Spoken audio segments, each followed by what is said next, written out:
ஆண்டவராகிய இயேசு கிறிஸ்துவின் கிருபையும் சமாதானமும் உங்கள் அனைவரோடும் கூட என்றென்றைக்கும் இருப்பதாக.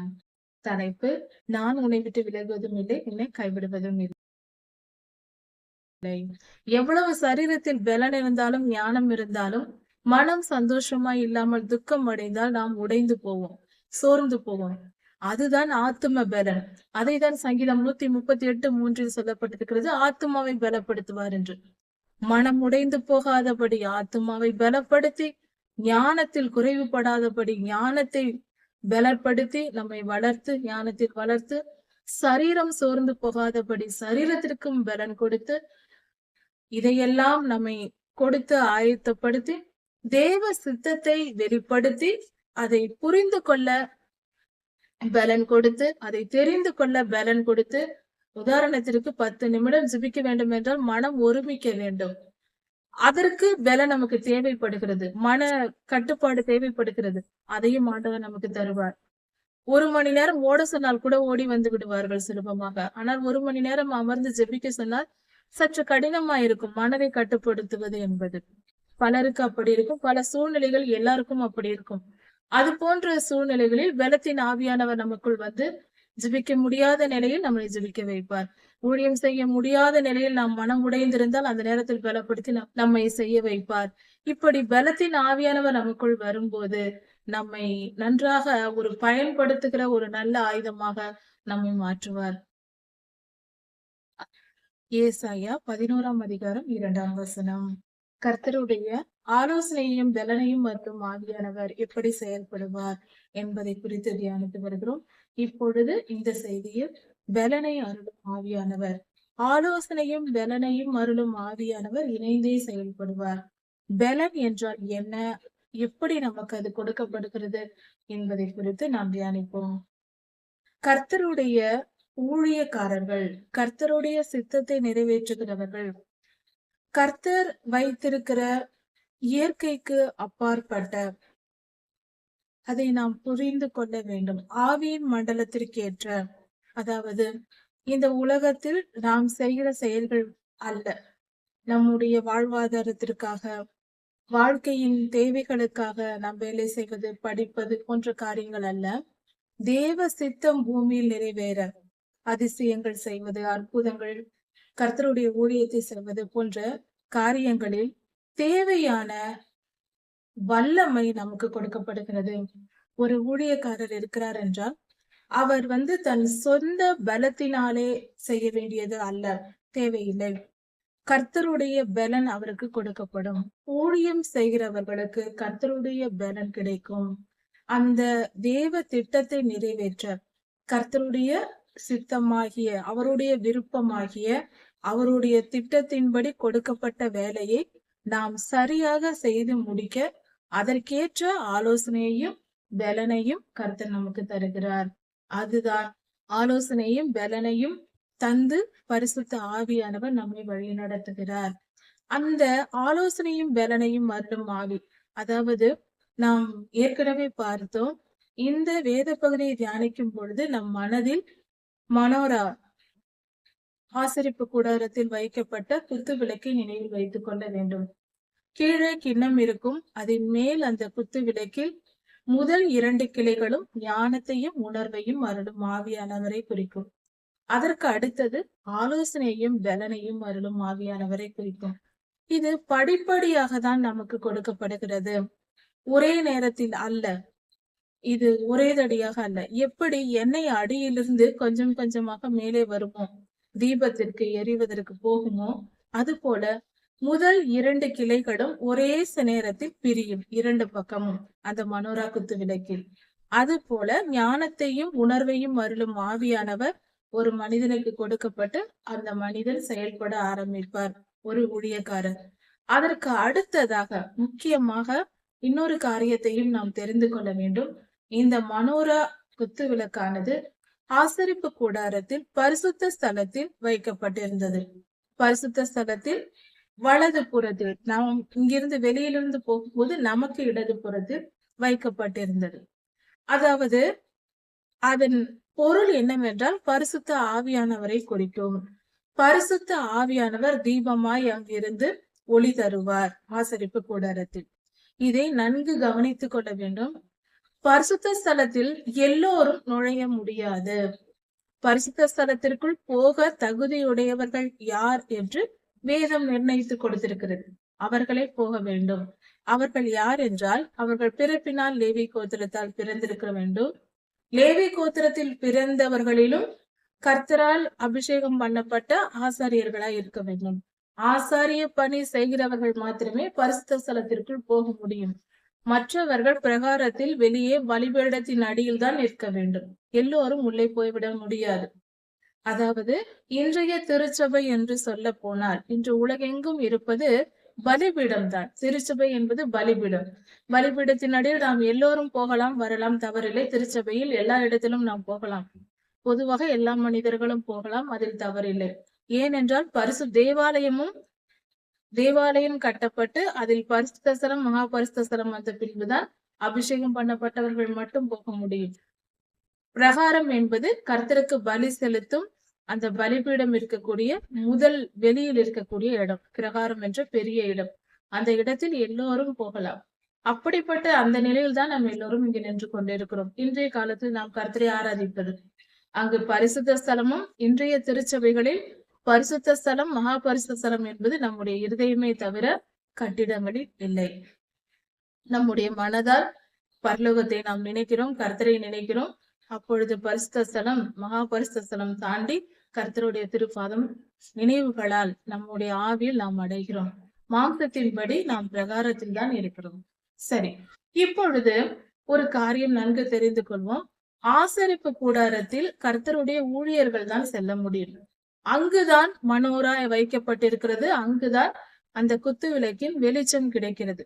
அப்படி என்றால் இந்த பரிசுத்த ஆவியானவரின் 7 ஆவிகளும் ஊழியர்களுக்கு கொடுக்கப்படக்கூடிய அபிஷேகமாய் இருக்கிறது. கர்த்தர் அதனால்தான் எல்லா ஆசீர்வாதங்களும் எல்லா மனிதருக்கும் கிடைக்க வேண்டும் என்ற கர்த்தருடைய ஆண்டவராகிய இயேசு கிறிஸ்துவின் விருப்பம் அதுவாய் இருந்ததினால்தான் எல்லா மனிதர்களும் இந்த காரியத்தை பெற்றுக்கொள்ள வேண்டும். அதனால்தான் கர்த்தர் சொன்னார், உயிர்த்தெழுந்து பரமேறி செல்லும் அந்த நேரத்தில் கர்த்தருடைய வார்த்தை உலகெங்கும் போய் சகல ஜனத்திற்கும் சுவிசேஷத்தை அறிவித்து அவர்களை எனக்கு சீஷராக்குங்கள் என்று சொன்னார். எந்த மனிதனும் ரட்சிக்கப்பட்டு ஒரு சராசரியாக இன்று நாம் விசுவாசி என்று ஒரு பெயர் வைத்திருக்கிறோம். அந்த பெயருக்குள் கட்டுப்பட்டு நிற்கக்கூடிய ஜனங்கள் ஒருவரும் இருக்கக்கூடாது என்பதே கர்த்தருடைய சித்தமாயிருக்கிறது. விசுவாசி என்று அந்த நிலையிலேயே யாரும் நின்று விடக் கூடாது. எல்லோரும் விசுவாசி என்றால் முதலில் விசுவாசிக்க தொடங்குகிறோம். அந்த விசுவாசத்தின் முடிவு ஊழியமா இருக்க வேண்டும். அது வளர்ந்து கொண்டே போக வேண்டும். அதனால் கர்த்தர் அந்த இடத்தில் நிறுத்தாமல் எல்லாரையும் சீஷராக்குங்கள் என்று சொல்லி இருக்கிறார்.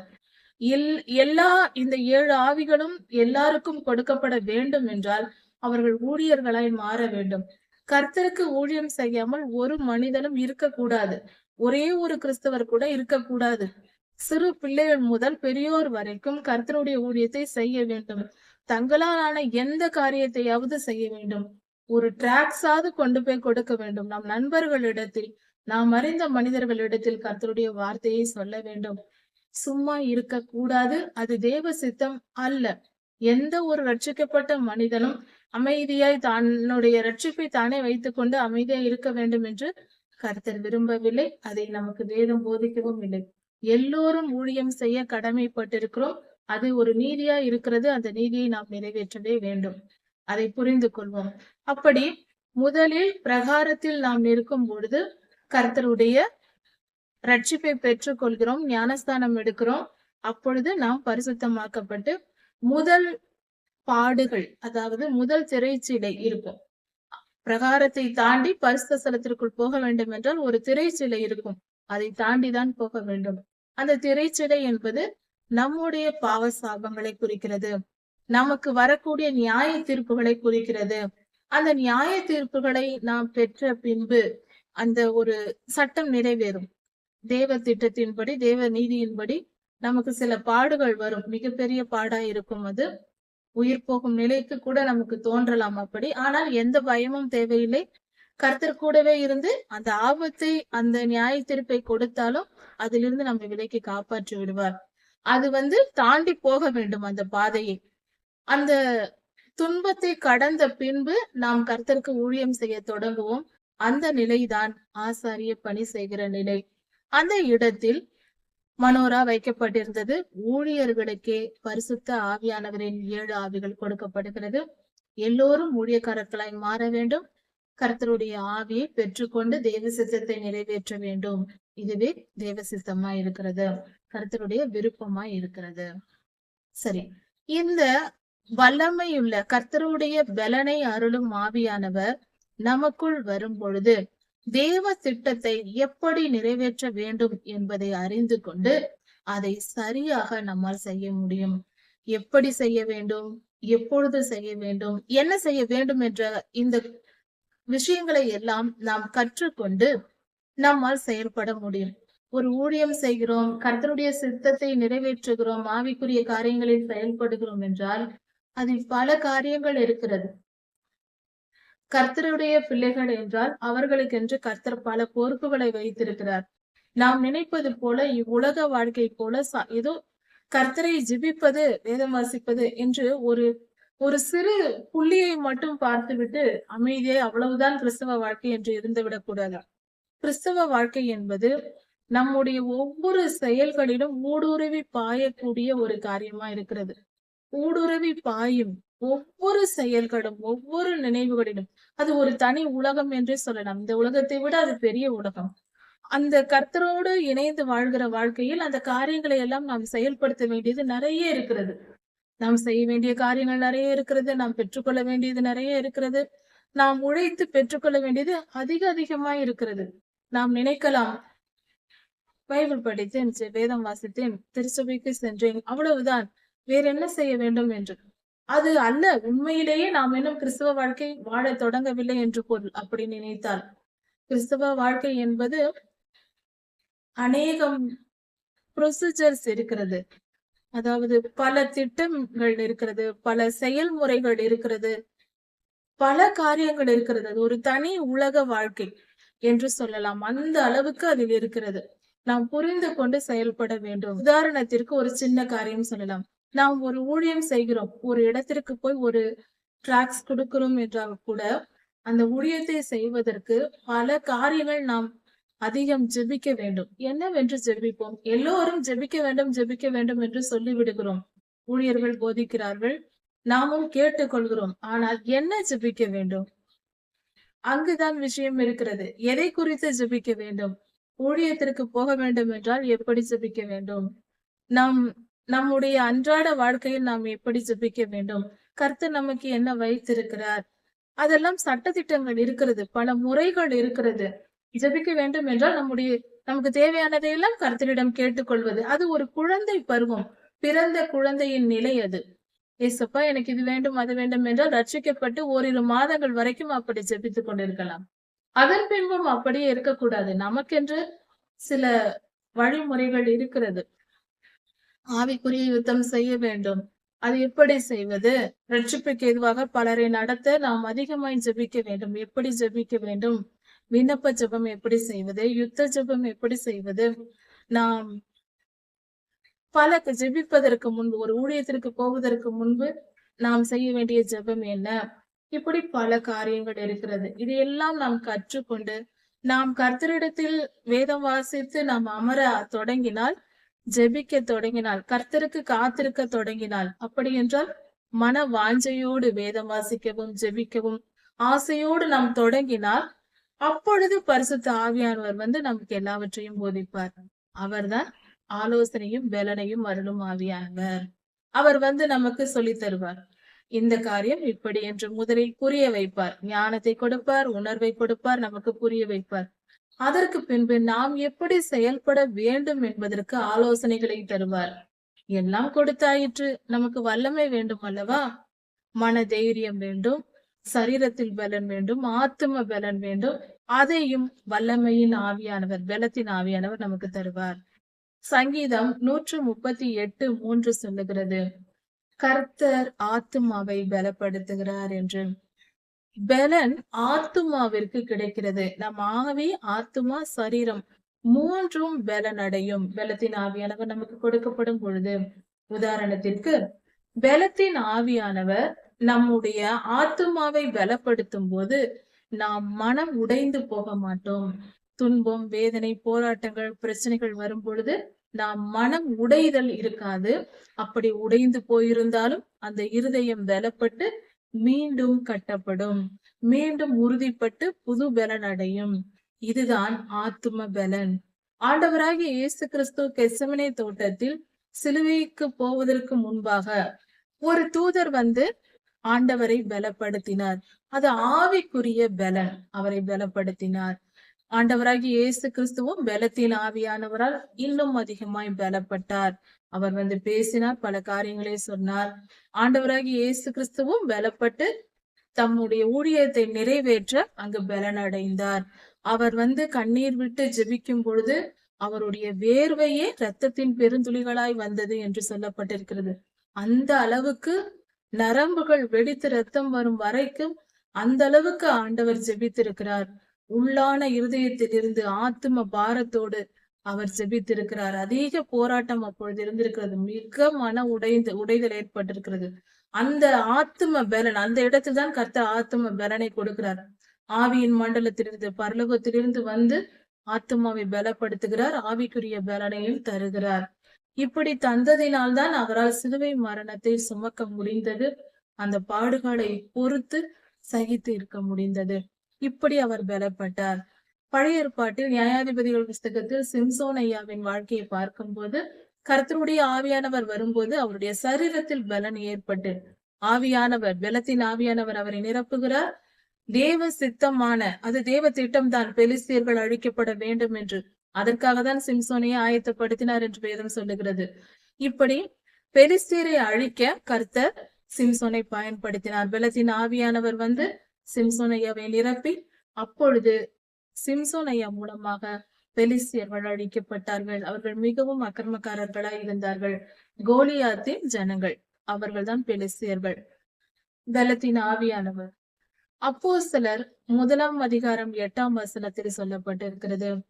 கர்த்தருடைய ஆவியானவர் வானத்திலிருந்து இறங்கி வந்து, அதாவது பலன் அடையும் வரைக்கும், ஆண்டவராகிய இயேசு கிறிஸ்து உயிர் தெழுந்து பரமேறி செல்லும் பொழுது பரத்திலிருந்து உங்களுக்கு பலன் கொடுக்கப்படும் வரைக்கும் காத்திருங்கள் என்று சொல்லிவிட்டு போனார்.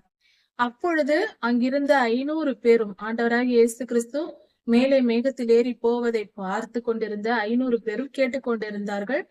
அதில் காத்திருந்தவர்கள் 125 பேர் போல, 128 பேர் என்று சொல்லப்பட்டிருக்கிறது.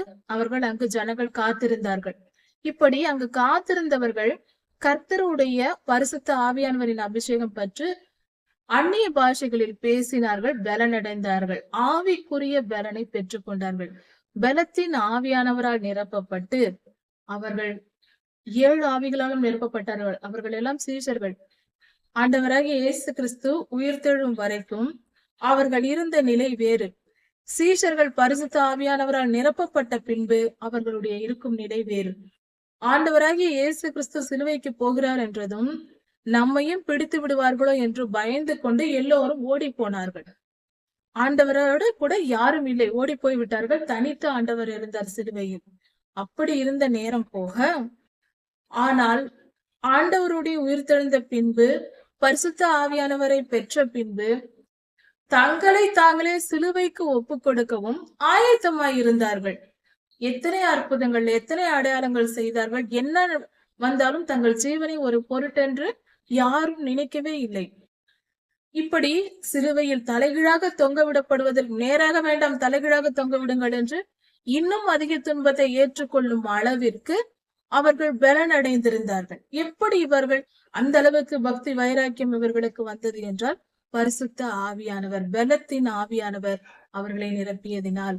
பரிசுத்த ஆவியானவர் பெந்தெகோஸ்தே நாளில் சீஷர்கள் மேல் அறை வீட்டில் வந்த பொழுது அக்னி நாவுகள் போல பிளந்த ஆவியானவர் அந்த உருவத்தில் இறங்கினார். அப்பொழுது அவர்கள் பலனடைந்ததினால் இப்படிப்பட்ட வல்லமையுள்ள ஜனங்களாக எழும்பி, சீஷர்களாக எழும்பி கர்த்தருக்காக ஊழியம் செய்தார்கள். இப்படி கர்த்தருடைய பலத்தின் ஆவியானவர் செயல்பட்டார். பழைய ஏற்பாட்டில் ஆபிரகாம் ஐயா, சாரா இவர்கள் இருவரையும் பார்க்கும் பொழுது, ஆபிரகாம் ஐயாவுக்கு 100 வயதும் சாரா அம்மாவுக்கு 90 வயதா இருக்கும் பொழுதும் கர்த்தருடைய வார்த்தையை விசுவாசித்து ஏற்றுக்கொண்டு அவர்கள் குழந்தையை பெற்றுக் கொண்டார்கள். 90 வயதில் ஒரு பெண் குழந்தையை பெற்றெடுப்பது என்பது எவ்வளவு பெரிய காரியம். அந்த அளவுக்கு புது பலன் அடைந்து தன் இழந்த பலனை மீண்டும் பெற்று சாரா அம்மா குழந்தை பெற்றெடுத்தார்கள். அதற்கு காரணம் பரிசுத்த ஆவியானவரின் பலனே. அவர்கள் சரீரத்தை கர்த்தர் பலப்படுத்தினார். ஆபிரகாம் ஐயாவுக்கும் சாரா அம்மாவுக்கும் கர்த்தர் சரீரத்தில் பலனை கொடுத்தார். அந்த வயதில் குழந்தை பெற்றெடுத்து ஈசாக்கை வளர்த்தார்கள். ஈசாக்கையா நமக்கு அப்படி கிடைத்தார். அவரது குமாரன் தான் யாக்கோபு எனும் இஸ்ரவேல். அவர்களின் வம்சம் தான் என்று உலகெங்கும் இருக்கிற கிறிஸ்தவர்கள் இஸ்ரவேலர்கள். இந்த காரியம் எபிரேயர் 11:11 சொல்லப்பட்டிருக்கிறது. எகிப்திலிருந்து இஸ்ரவேலர்கள் புறப்பட்ட பொழுது என்ன நடந்தது? அவர்கள் புறப்பட்டார்கள். புறப்பட்டு ஒரு சில மாதங்களுக்குள்ளாக கர்த்தரின் ஆலோசனையின்படி மோசே ஐயா ஒரு 12 கோத்திரத்தாரை தெரிந்து கொண்டு, ஒவ்வொரு கோத்திரத்திலும் ஒவ்வொருவரை தெரிந்து கொண்டு, நாம் கானானுக்குள் பிரவேசிக்க அங்கு எப்படி இருக்கிறது என்று உளவு பார்த்து வர சொல்லும்படி 12 பேரை அனுப்பினார்கள். அதில் 2 பேர் யோசுவா ஐயாவும் காலேப் ஐயாவும். 12 பேர் போனார்கள். நல்ல செய்தியை வந்து சொன்னவர்கள் 2 பேர். மற்ற 10 பேரும் பயந்தார்கள், அங்கு போகக்கூடாது என்று சொன்னார்கள். கானான் தேசத்திற்குள் போகக்கூடாது, ஆபத்து என்று சொன்னார்கள். 2 பேர் மற்றும் தேவ சித்தத்தின்படி அவர்கள் நல்ல காரியத்தை சொன்னார்கள், போகலாம் என்று சொன்னார்கள். அவர்களில் காலேபும் ஒருவர். இப்படி அவர் சுற்றி பார்க்க போன போது காலேபுக்கு 40 வயதா இருந்தது. அதற்கு பின்பாக மோசே ஐயாவின் மரணத்திற்கு பின்பாக இஸ்ரவேலர் கானானுக்குள் பிரவேசித்தார்கள். பிரவேசித்து அங்கு போய் தேசங்களை பங்கிட்டு கொண்டார்கள். இதையெல்லாம் செய்து முடிக்கும் போது 45 வருடங்கள் முடிந்திருந்தது. இப்பொழுது யோசுவையாவுக்கு 85 வயதாகியிருந்தது. அந்த சமயத்தில் காலேப் ஐயா வந்து யோசுவாவிடம் பேசுகிறார். மோசே ஐயா சொன்னது போல எனக்கு சேர வேண்டிய தேசத்தை பங்கிட்டு கொடுங்கள் என்று. அப்பொழுது அவர் ஒரு வார்த்தை சொல்லுகிறார்.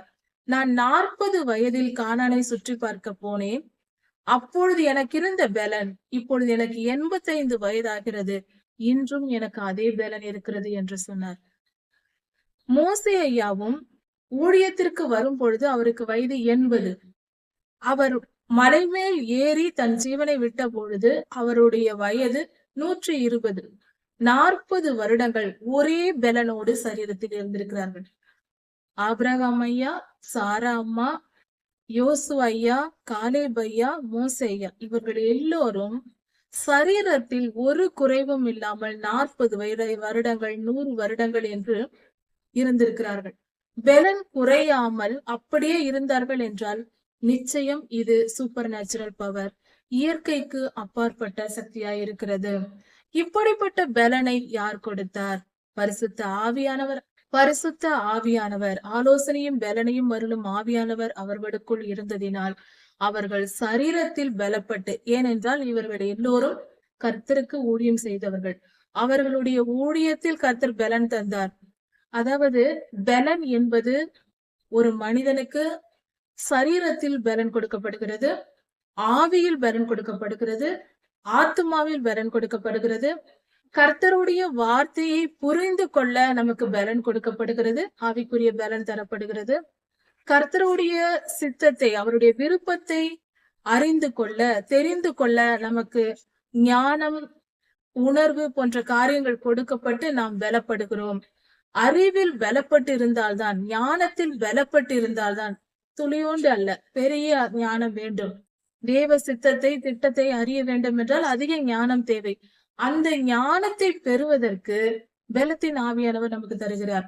ஊழியத்தை குறித்தும், ஊழியத்தின் காரியங்களை எப்படி செய்ய வேண்டும் என்பதை குறித்தும், கர்த்தருடைய அபிஷேகத்தை குறித்தும், இப்படி பல ஆவிக்குரிய காரியங்களை நமக்கு கற்றுத் தருவதற்கும் நம் ஆவியை பலப்படுத்துகிறார். பலத்தின் ஆவியானவர் நமக்கு உதவுகிறார். ஊழியம் செய்வதற்கும் அவர் பலன் தருவார். ஊழியத்தை குறித்து கற்றுக்கொள்வதற்கும் அவர் பலன் தருகிறார். நாம் என்ன செய்ய வேண்டும் என்பதை குறித்து தெரிந்து கொள்வதற்கும், ஆரம்பத்தில் என்ன ஊழியம் செய்ய வேண்டும் அதற்கும் அதை புரிந்து கொள்வதற்கும் பலன் நமக்கு தேவை. அதாவது அறிவுக்குரிய பலன், உணர்வுக்குரிய பலன், சரீரம், ஆத்மா எல்லாவற்றிலும் பலன். அப்படி என்றால் ஒரு சுலபமாக புரிந்து கொள்வதற்கு ஒரு திடீரென்று ஒரு வல்லமை எல்லாவற்றிலும் எல்லாவற்றிலும் உற்சாகம், ஒரு வல்லமை நமக்கு கொடுக்கப்படுகிறது. இதனால் நாம் பெரிய காரியங்களை நம்மால் செய்ய முடியும்.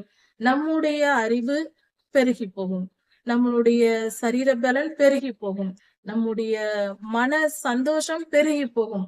முக்கியமானது இது. அதாவது மன நிம்மதியும் சந்தோஷமும் ஒரு மனிதனை உற்சாகப்படுத்தி செயலை செய்ய வைக்கும்.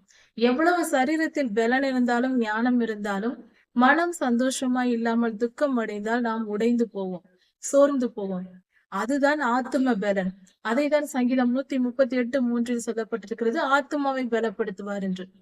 மனம் உடைந்து போகாதபடி ஆத்துமாவை பலப்படுத்தி, ஞானத்தில் குறைவுபடாதபடி ஞானத்தை பலப்படுத்தி, நம்மை வளர்த்து, ஞானத்தில் வளர்த்து, சரீரம் சோர்ந்து போகாதபடி சரீரத்திற்கும் பலன் கொடுத்து, இதையெல்லாம் நம்மை கொடுத்து ஆயத்தப்படுத்தி, தேவ சித்தத்தை வெளிப்படுத்தி, அதை புரிந்து கொள்ள பலன் கொடுத்து, அதை தெரிந்து கொள்ள பலன் கொடுத்து. உதாரணத்திற்கு 10 நிமிடம் ஜெபிக்க வேண்டும் என்றால் மனம் ஒருமிக்க வேண்டும். அதற்கு பலன் நமக்கு தேவைப்படுகிறது, மன கட்டுப்பாடு தேவைப்படுகிறது. அதையும் ஆண்டவர் நமக்கு தருவார். இப்படி பல காரியங்கள் இருக்கிறது, பலவித பலன்கள் இருக்கிறது, பெயர் சொல்ல முடியவில்லை. ஆனால் அந்த பலனை நமக்கு கொடுத்து 1 மணி நேரம் ஓட சொன்னால் கூட ஓடி வந்து விடுவார்கள் சுலபமாக. ஆனால் 1 மணி நேரம் அமர்ந்து ஜெபிக்க சொன்னால் சற்று கடினமா இருக்கும் மனதை கட்டுப்படுத்துவது என்பது. பலருக்கு அப்படி இருக்கும், பல சூழ்நிலைகள் எல்லாருக்கும் அப்படி இருக்கும், நம்முடைய மனநிலையை பொறுத்து. அது போன்ற சூழ்நிலைகளில் பலத்தின் ஆவியானவர் நமக்குள் வந்து ஜெபிக்க முடியாத நிலையில் நம்மளை ஜெபிக்க வைப்பார். ஊழியம் செய்ய முடியாத நிலையில் நாம் மனம் உடைந்திருந்தால் அந்த நேரத்தில் பலப்படுத்தி நம்மை செய்ய வைப்பார். இப்படி பலத்தின் ஆவியானவர் நமக்குள் வரும்போது நம்மை நன்றாக ஒரு பயன்படுத்துகிற ஒரு நல்ல ஆயுதமாக நம்மை மாற்றுவார். சுலபமாக சொல்ல வேண்டும் என்றால், பரிசுத்த ஆவியானவர் ஒரு மனிதனுக்குள், ஒரு ஊழியக்காரருக்குள் இருந்து செயல்பட்டால் அந்த ஊழியக்காரர் ஒரு நல்ல ஷார்ப்பான, கூர்மையான ஒரு கத்தி போல. பரிசுத்த ஆவியானவரை பெற்ற ஊழியர்கள், ஊழியக்காரிகள் ஒரு கூர்மையான கத்தி போன்றவர்கள். அதை கர்த்தர் பயன்படுத்தும் போது நல்ல பலனை தரும். சுலபமாக அதை பயன்படுத்த முடியும். அந்த கத்தி, கூர்மையான கத்தியை பயன்படுத்தும் போது அதை நாம் எதை வெட்டினாலும் நறுக்கினாலும் சுலபமாக நறுக்கி முடித்து விடலாம். அது சுலபமாய் இருக்கும், எந்த காரியத்தையும் சுலபமாய் செய்து முடிக்கும் அந்த கருவி, கத்தி. கூராக இல்லாமல் இருக்கிற ஒரு கத்தி இருக்கிறது என்றால் அதை எடுத்து நறுக்குவது என்பது மிகவும் கடினம், பயன்படுத்த முடியாது, தூக்கி போட்டு விடுவோம். அது போல பரிசுத்த ஆவியை பெற்றிராத ஊழியர்கள், ஊழியக்காரிகள் பயன்பட மாட்டார்கள், கர்த்தர் பயன்படுத்த மாட்டார். அது பிரயோஜனம் மற்றவர்களாய் போய் விடுவோம். அதனால் பரிசுத்த ஆவியானவரை பெற்றிருப்பது மிக மிக அவசியம். அதை நாம் புரிந்து கொள்வோம். நம்முடைய செயல்பாட்டின் அடித்தளமே, ஆதாரமே பரிசுத்த ஆவியானவர் தான். அவர் நமக்குள் இருந்து வழி நடத்தினால்தான் நம்மால் எல்லா காரியத்தையும் செய்ய முடியும். தேவ சித்தத்தை முழுமையாக, மிக சரியாக, துல்லியமாக நிறைவேற்ற முடியும். யோசுவா 10ஆம் அதிகாரத்தில் ஒரு சம்பவம் நடக்கிறது. இது நமக்கு மிக வெளிப்படையான ஒரு காரியமாய் இருக்கிறது.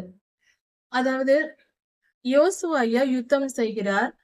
அவருக்கு எதிராக 5 ராஜாக்கள் கூடி வந்து யுத்தம் செய்கிறார்கள். யுத்தத்திற்கு வரும் பொழுதே மிகவும் கலக்கமாய் இருக்கிறது இஸ்ரவேலருக்கு. ஆனாலும் இஸ்ரவேலரின் அதிபதியாக யோசுவா இருக்கிறார். அதாவது இவர்கள் கானானுக்குள் நுழைந்த சமயம் அது. அப்பொழுது கர்த்தர் சொல்லுகிறார், சூரியனுக்கும் நட்சத்திரத்திற்கும் நீ கட்டளை கொடு, நான் அதை நிறுத்துவேன் என்று சொல்லுகிறார். அதே போல யோசுவா தேவ வார்த்தையின்படி சூரியனையும் சந்திரனையும் அப்படியே நில் என்று சொல்லுகிறார். அதை நோக்கி கட்டளை கொடுத்தவுடன் சூரியனும் இருக்கிறது, சந்திரனும் இருக்கிறது. யோசுவா 12 மணி நேரம் அதிகமாய் யுத்தம் செய்கிறார். அன்றைய நாள் பகலில் 24 மணி நேரமாய் இருக்கிறது. பகல் முழுவதும் 24 மணி நேரம் இருக்கிறது. யுத்தத்தை செய்து முடிக்கிறார். கர்த்தருடைய ஆவியானவரும் அங்கு செயல்படுகிறார். யுத்தம் முடிந்து இஸ்ரவேலர்கள் வெற்றி பெறுகிறார்கள். அதன் பின்பு சூரியனும் சந்திரனும் நகர்கிறது. இப்படிப்பட்ட அந்த அற்புதம் நடப்பதற்கு கர்த்தர் தந்த ஆலோசனை, நீ கட்டளை கொடு, நான் அதை நிறுத்துவேன் என்று ஆலோசனை கொடுத்து அவர் வல்லமையை செய்து காட்டினார். கர்த்தருடைய வல்லமை வெளிப்பட்டது. இதற்கு ஆலோசனையும் பலனையும் அருளும் ஆவியானவர் அங்கு செயல்பட்டார். இதை நாம் மிக சுலபமாக புரிந்து கொள்ளலாம். கர்த்தருடைய வல்லமை சூரியனையும் சந்திரனையும் என்ன நடந்திருக்கும் என்றால், ஒவ்வொரு வான மண்டலத்தில் இருக்கிற கிரியைகளுக்கும் ஒவ்வொரு தேவதூதர்கள் நின்றுதான் அதை செயல்படுத்தி கொண்டிருக்கிறார்கள். சூரியனுக்கென்று தேவதூதர் இருப்பார், நிலாவுக்கென்று தேவதூதர் இருப்பார், எல்லோரும் இருப்பார்கள். அங்கங்கு நின்று ஆவியின் மண்டலத்தில் அதை நகர்த்தி கொண்டு அதன் வேலையை அதை சரியாக செய்யும்படி கவனித்துக் கொண்டிருப்பார்கள். இப்படி இருக்க கர்த்தர் கட்டளை கொடுத்ததும் தேவ தூதர்கள், ஏனென்றால் கர்த்தர் மனிதனை சொல்ல சொல்லி இருக்கிறார், யோசுவாயாவை சொல்ல சொல்லி இருக்கிறார்.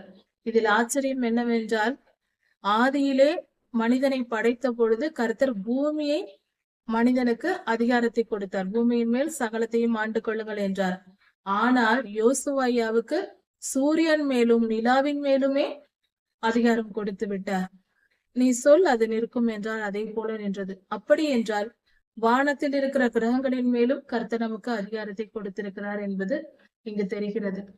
இப்படியாக அந்த அற்புதம் நடந்தது. இங்கு ஆலோசனையும் பலனையும் அருளும் ஆவியானவர் தான் செயல்பட்டார். இப்படியாக கர்த்தருடைய ஆலோசனையையும் பலனையும் அருளும் ஆவியை நாம் பெற்று நாம் பலனடைந்து கர்த்தருடைய விருப்பங்களை, நம்மை குறித்து அவர் வைத்திருக்கிற திட்டங்களை, இந்த பூமியில் நடக்க வேண்டிய திட்டங்களை, தேவ திட்டங்களை, அவருடைய விருப்பங்களை நிறைவேற்றி நல்லபடியாக கர்த்தருக்கு பிரியமானவர்களாய் வாழ்வோம், நித்திய ஜீவனை அடைவோம். கர்த்தருக்கு பிரியமானவர்களாய் இருந்து அவருடைய சிருஷ்டிப்பாகிய நாம் கர்த்தரை மகிழ பண்ணுகிறவர்களாக மாறுவோம். அவருக்கு பிரியமான பிள்ளைகளாய் மாறுவோம். கர்த்தர் உங்களை ஆசீர்வதிப்பாராக. இதன் தொடர்ச்சியை அடுத்த செய்தியில் பார்க்கலாம். மாறனாக.